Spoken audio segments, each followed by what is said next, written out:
오늘 이 말씀은 스데반이 순교하는 아주 감동적인 장면이 아니겠습니까? 사도행전에 성령의 역사가 초대교회를 통해서 나타나서 많은 우리에게 정말 교훈이 되기도 하고 또 감동이 되기도 하는 그런 말씀들이 이외에도 많이 있지만, 이 사도행전 7장, 우리가 지금 마지막 부분을 읽었지만 사도행전 7장 53절까지는 이 스데반이 죽기 전에 한 일이 이제 설교한 것인데, 그리고 설교하고 그리고 그 아주 직접적인 것은 설교 때문에 죽는 거 아닙니까? 물론 설교를 안 했어도 작심하고 스데반을 죽였을지 모르죠. 그러나 직접적인 도화선은 설교를 하고 그 설교의 반응으로 사람들이 회개하고 은혜 받았습니다. 이렇게 하늘의 음성을 듣게 하셔서 감사합니다. 뭐 이런 게 아니라 그냥 그 설교 듣고 속이 부글부글 끓어가지고 현장에서 돌로 때려 죽이는 그런 이제 그 죽음에 이르게 되는 것인데, 7장 1절로부터 53절까지 스데반의 긴 설교가, 아마 성경에 있는 설교 가운데 예수님의 비유의 말씀이라든지 이런 것을 빼고는 아마 이렇게 그 한 편의 설교를 그냥 다 담아놓은 경우가 뭐 구약의 모세 같은 경우를 뺀다면 없지 않을까. 그리고 그 설교는 아주 우리에게 모범적인 설교일 뿐만 아니라 그 설교가 정말 아주 저런 설교하고는 저 설교 때문에 죽어도 좋겠다, 그렇게 생각이 되어지는 아주 완벽한 설교를 이 스데반이 하고, 그리고 스데반은 짧게 교회에 등장했다가 아주 오랫동안 영원히 남는 사람으로 그렇게 우리 가운데 기억되게 됐습니다. 이 교회를 우리가 살펴나가고 있는데, 교회 동안 우리가 많이 여러 가지 얘기했고 앞으로도 또 교회에 대한 이야기를 아마 지금 내년 사순절에도 우리가 이 신약 성경에서 못다한 교회들에 대한 이야기를 우리가 내년에도 좀 살펴야 되지 않을까 생각을 하는데, 금년까지만 살핀 거에서도 교회에 대해, 교회 그러면 이제 우리가 떠올리는 것들이 여러 가지가 있는데, 그 중에 오늘 이 말씀에서 스데반이라는 한 사람의 죽음이지만 우리는 이 이야기를 통해서 교회는 뭐가 교회냐, 피 흘리는 게 교회로구나. 그리고 교회는 어떻게 세워졌을까? 피 흘렸기 때문에, 예수 그리스도의 피 흘리심이 있었기 때문에, 하나님이 자기 피를 흘렸기 때문에 교회가 시작되었고 출발되었고 가능했지.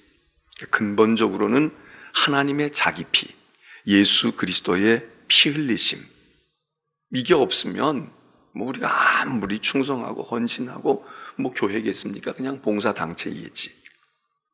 그래서 예수 그리스도의 피 흘리심에서부터 근거되어졌고 시작되어졌고 그게 원동력이 되었는데, 그러면 현실의 교회는 예수 그리스도가 골고다에서 흘리신 그 보혈로 현실의 교회가 오늘 이렇게 유지되어지고 부흥되어지고 그리고 하나님의 뜻을 이루는 그런 구원하는 교회가 될 수 있을까? 그렇지 않단 말이죠. 그래서 교회의 역사 속에서 거듭해서 피 흘림의 일들이 생기게 됩니다. 그 피는 물론 영원한 갈보리에서 흘리신 그리스도의 피가 계속해서 지금도 우리의 각자의 마음속에서 흘러야 죄를 씻고 그리고 교회가 교회의 역사를 하는 것이지만, 현실 교회는, 우리의 눈에 보이는 교회는 또 다른 피 흘림들이 점철되어 왔다는 얘기입니다. 우리 한국 교회만 해도 130년, 40년의 역사 속에서 많은 사람들의 피 흘림이 있었습니다. 선교 초기에 피 흘림이 있었죠. 그리고 역사가 진행되어지면서 꼭 교회만 예수 믿다가 예수쟁이야 이래서 죽는 사람들도 있지만 예수 믿는 신앙을 가지고 나라 사랑하는 마음을 가지고 있다가 일제 치하에서 이건 순교이면서 순국이 되는데 이렇게 피 흘린 사람들, 신사참배 반대하고 그리고 나라를 위해서 기미독립 만세운동을 벌였지만 그게 나라 사랑하는 마음이기도 하지만 그게 하나님을 사랑하는 마음이고 교회를 사랑하는 마음이고 하나님의 말씀 실천하는 의미에서 순국이자 순교인 사람들, 주기철 목사님 같은 분도 순교자이지만 그가 순교자이기만 하겠습니까? 순국자입니다. 나라의 독립을 위해서 일제의 압박에 믿음으로 저항했지만 그 저항이 나라를 위한, 이 나라를 지키고 이 나라를 위한, 이 나라를 지배한 일본에 대한 저항이기도 하니까 세상 사람이 볼 때는 순국이라고 볼 수도 있지만 순교와 순국이 같이 가죠. 그래서 교회는 여러 가지 이야기하지만 오늘 이 말씀에서 볼 때 피 흘리는 교회로구나.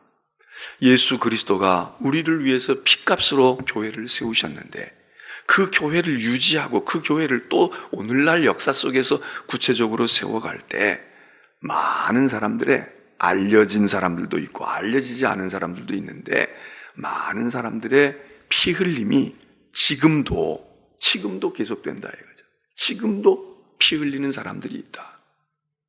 눈에 두드러지게 이슬람권이든지 중국이든지 공산 치하에서든지 독재자의 칼날에서든지 있지만 지금도 곳곳에서 피 흘림이 없이는 이 교회가 생명력을 유지하지 못한다. 사실 이런 관점에서 보면 오늘날 교회가 어지럽고 무기력하고 교회가 왜 이래 실망스러운 것은 윤리 도덕적으로 부정부패가 있고 세속적이 됐고 교회가 음란하고 이런 것들 때문에 이거 교회 지저분해.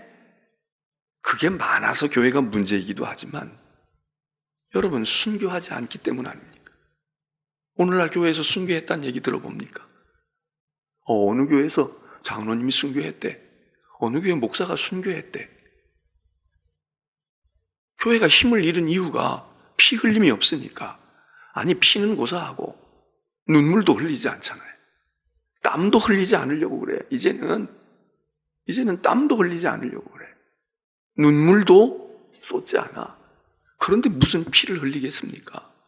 피 흘리는 일은 요원한 일입니다. 가끔씩 해외에서 선교하다가 우상의 신앙 가진 사람들에 의해서 진짜 처형되어지거나 테러를 당하거나 이렇게 생기는 순교자도 있지만 자기 병든 몸을 가지고 또 자기도 편안하게 살 수 있는데도 불구하고 거기에 들어가서 그 사람들과 어울리고 그 사람들과 함께 하면서 서서히 죽어가는 피 흘림을 통해서 지금도 그렇게 선교하고 그렇게 무언가 사역하는 이들이 있다는 이야기를 우리가 이제 종종 이렇게 저렇게 듣지 않습니까? 자기 몸 돌보지 아니하고 그리고 어떻게 하다가 말이에요. 자기도 병들고 또는 그냥 그 병든 몸을 가지고 그리고 그냥 무리하고 그러다가 목숨을 내놓고 난 여기서 그냥 내 생명을 여기다가 바칠래요. 그러는 사람들이 이 땅에도 일제 치하에서 뿐이겠습니까?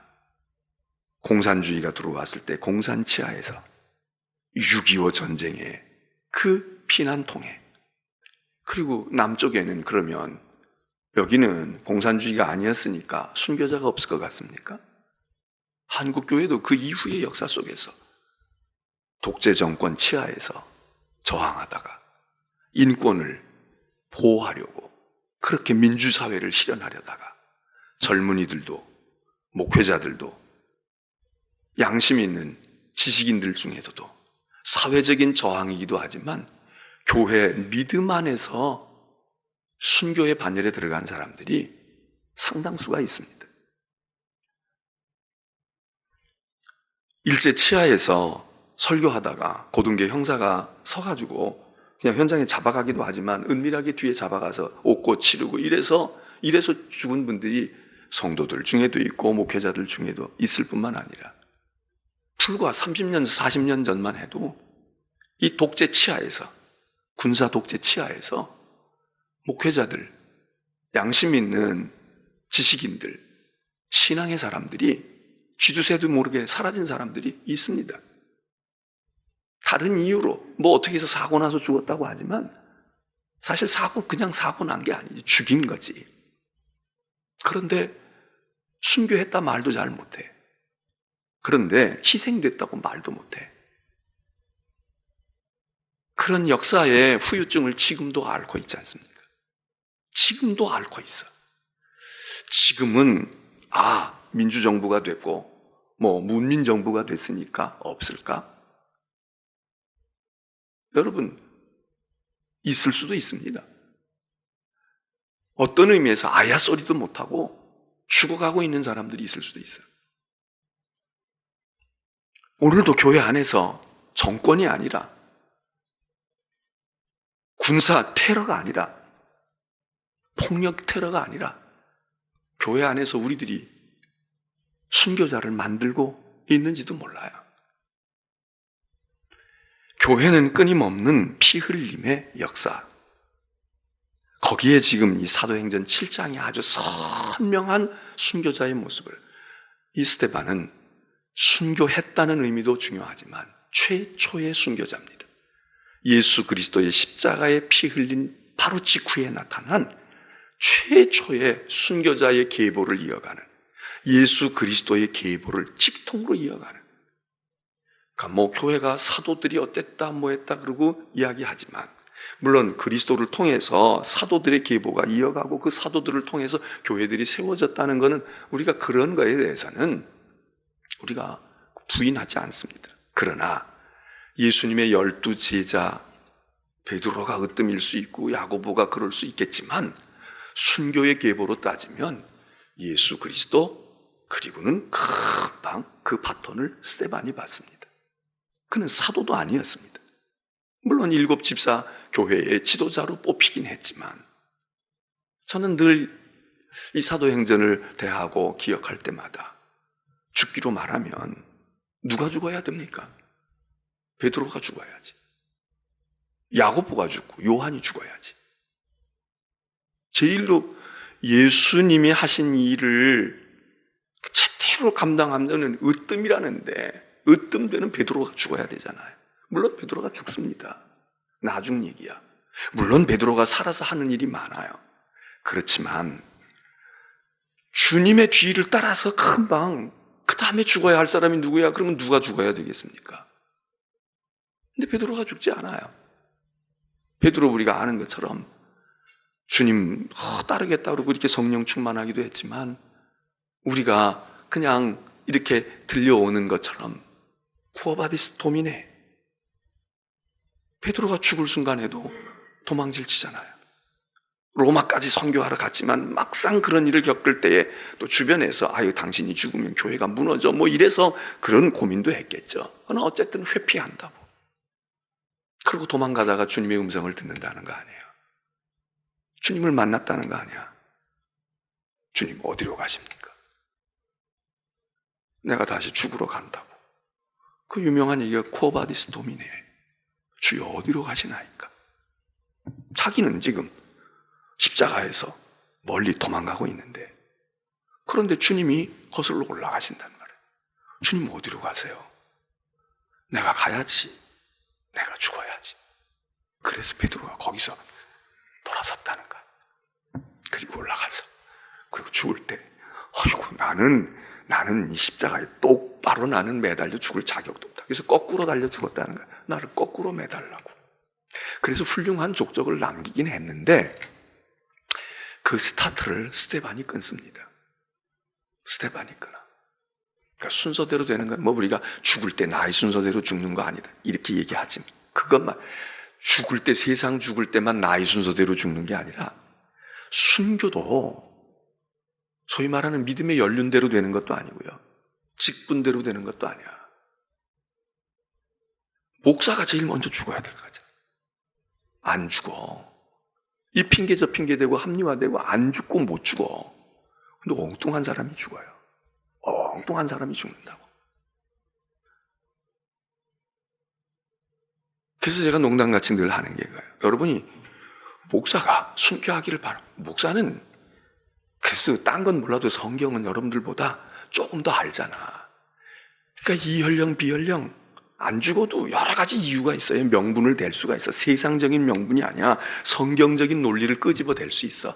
이러니까 나는 살고 이러니까 이래야 되고 나는 이게 아니고 지금은 여러분보다 훨씬 더 그럴듯하게 여러분을 설득할 수 있어요. 그래서 여러분들이 목사는 죽으면 안 되는가 보다 이렇게 생각할 수도 있어. 그런데 성경적인 원리를 보면 여러분이 목사가 죽게 하고 싶으면 여러분이 누군가가 먼저 죽는 거야. 자살해서 죽는 게 아니라 순교의 대열에 들어가. 그러면 사도행전 보세요. 곧 뒤따라 피 흘리는 사람들이 나오는데 야고보 죽습니다. 이제 사도들이 죽기 시작해. 사도들이 먼저 죽어야 되는데 무슨 이유인지 모르지만 하여튼 아직 교회가 어린 시절이니까 사도들 인재가 죽으면 안 돼서 그랬나 몰라도 인재는 스데반도 얼마나 인재입니까? 모르긴 모르지만 사도들 가운데 이 스데반만큼 설교한 사람이 있겠습니까? 제가 볼 땐 없어요. 성령이 역사하시니까 능력이 나타나지 설교학적인 측면에서 보면 스데반같이 완벽한 설교하는 사람 아마 바울이나 있으면 모를까? 베드로도 이렇게 설교하기 어렵습니다. 그래서 사실 그런 측면에서 봐도 스데반이 더 살아남았으면 더 많은 일을 했을지도 몰라요. 근데 스데반이 죽으니까 그 다음에 계속해서 뒤따르는 순교자들이 나오는데 그 사람들이 사도들입니다. 정신을 차리는 거죠. 그리고 스데반의 순교는 사도들로 하여금 이 피 흘리는 교회 우리가 피 흘려야지. 야, 왜 집사가 죽니? 왜 스데반이 죽는 거야? 우리는 예수님 만났잖아. 우리는 예수님의 부활도 봤잖아. 우리는 예수님의 십자가에서 돌아가시는 피 흘려 죽을 때의 모습도 알고 있잖아. 그런데 자기들은 안 죽었고 못 죽었단 말이에요. 그런데 스데반이 이 사람이 예수님 골고다의 십자가에 피 흘릴 때 있었는지 없었는지도 모르잖아. 그런데 정작 그걸 다 경험하고 부활하신 주님을 직접 만나서 다 사명을 받은 자기들, 은혜 받아도 이런 은혜 받은 사람이 어디 있습니까? 그런데도 못하고 있는 그 일에 엉뚱해 보이는 스데반이 딱 죽는 거예요. 그래서 교회가 힘을 얻습니다. 오늘 우리 교회가 여기까지 오는 동안에도 우리 인천 중앙교회 순교자가 있을까요? 알려지지 않은 사람이 있을 수도 있고 우리 눈에 보기에는 순교가 아니지만 그게 순교야. 주님이 이렇게 평가하실 분도 있을지 몰라요. 그런데 한국교회라는 교회에 순교자들은 분명히 있거든. 그 피 흘림을 통해서 오늘 우리가 여기 서 있고 예수 그리스도의 피 흘리심의 그 대열, 그 진짜 예수님의 족보를 그대로 받아가는 사람들이 곳곳에 있다 이거죠. 그러면 우리는 피는 못 흘려도 눈물이라도 흘려야 되지 않아요? 땀이라도 흘려야 되지 않아요? 예? 피 흘려가지고 죽을 때까지 피를 다 쏟지는 못하지만 그래도 무언가가 손가락을 끊어서 피를 몇 방울 흘려서 혈서라도 쓰는 사람이 생기는 것처럼 우리가 야 그래 저건 내 피 같은 거야. 헌금을 드려도 헌신을 하고 시간을 쏟아도 그런 사람들이 흉내내는 사람들이라도 있어야 되지 않냐고. 근데 있거든. 우리 교회의 역사가 뭐 저절로 이렇게 됐겠습니까? 그런 분들이 있는 거예요. 그리고 지금도 그 역할을 하는 분들이 있습니다. 그게 바로 여러분들일 수도 있어요.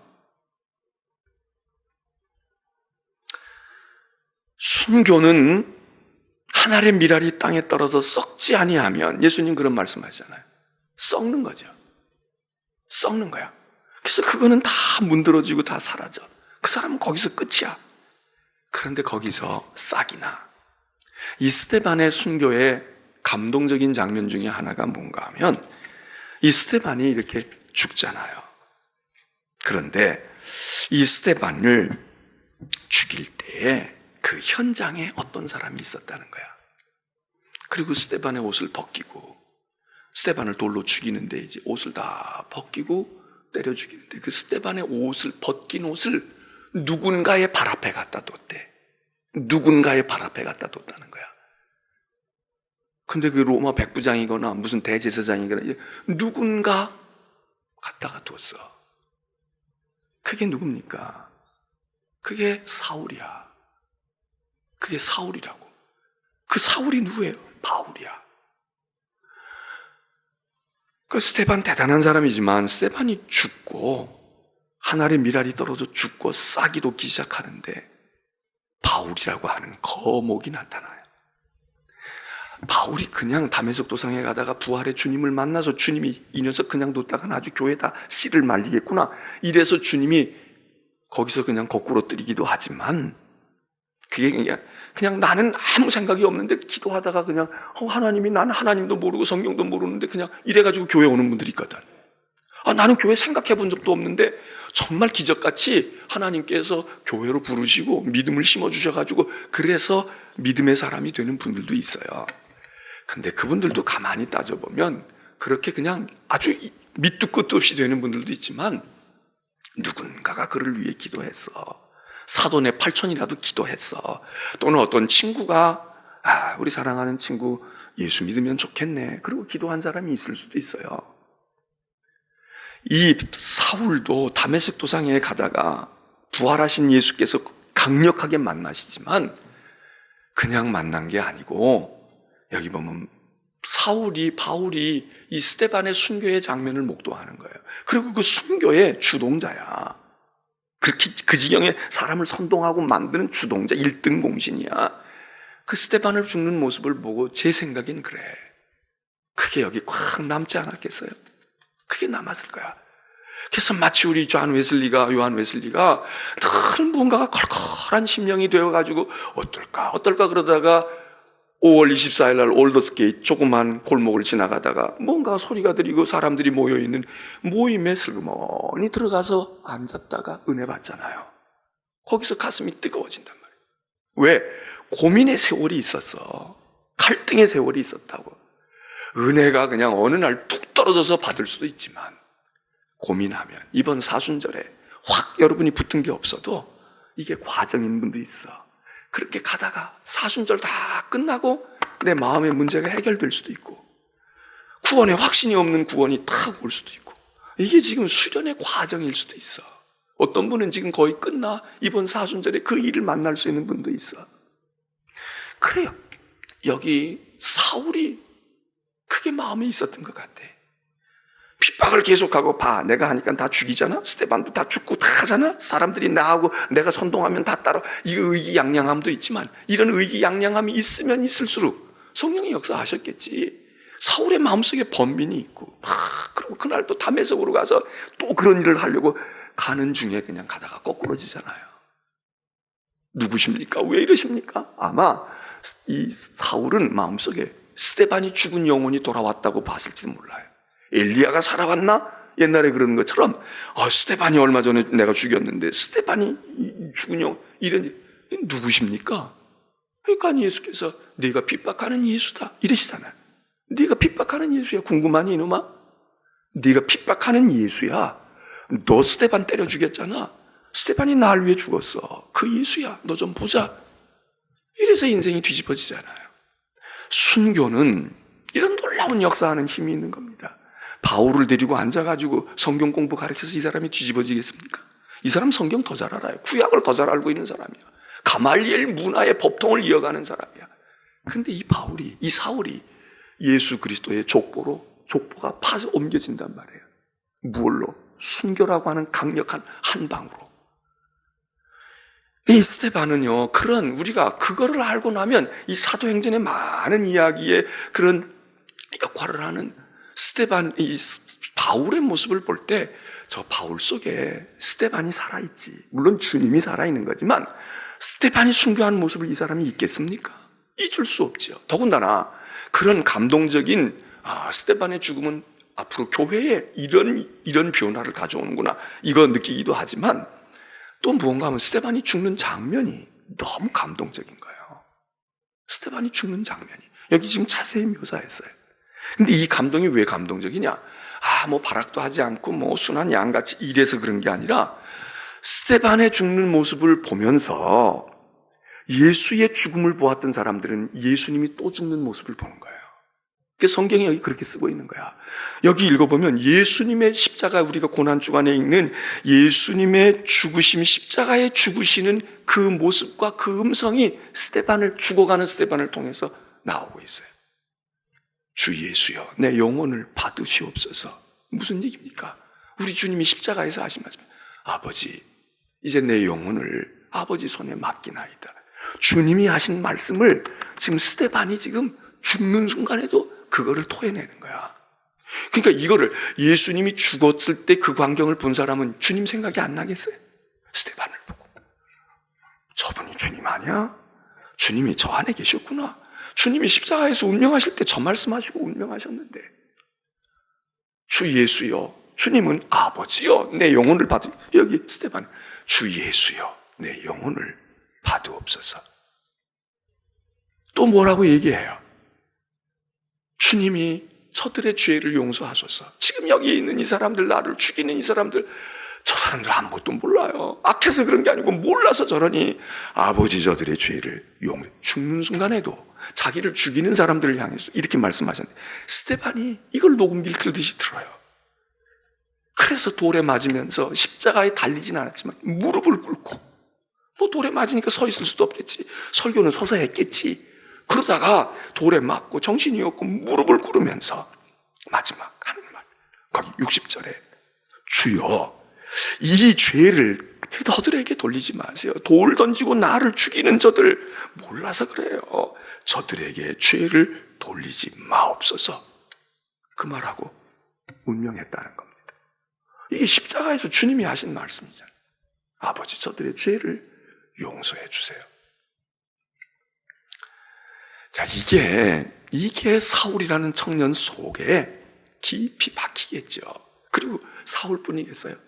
십자가에서 예수님 죽으심을 본 것을 목격한 사람은 목격한 대로 예수 그리스도가 살아날 것이고, 그 얘기를 전해 들었을 거 아니야. 우리는 골고다에는 없었는데 우리가 믿는 주님이 그렇게 죽으셨어요. 그 전해졌을 거 아니에요. 예수께서 죽으실 때 이렇게 죽으셨어.